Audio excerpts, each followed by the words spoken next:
Now that we have completed the design phase, acquired all the necessary permits, and ordered the materials, we are ready to start installing your system.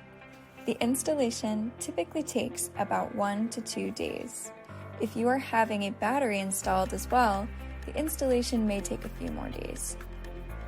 Once we have reviewed the design with you, our team will get to work installing your solar array. Our highly trained technicians will start off by preparing the roof and ensuring everything is set for proper installation. They will install the wiring needed to connect your panels to the power system. Once the wiring is all set, our technicians will install the racking on your roof and put the panels in place on top of the racking system. Finally, they will install the inverters and connect them to your panels, which converts the solar energy into usable electricity for your home. The inverter will also help you monitor the production of your solar array online. Once your solar system has been installed, we will reach out to the town and utility company for inspections.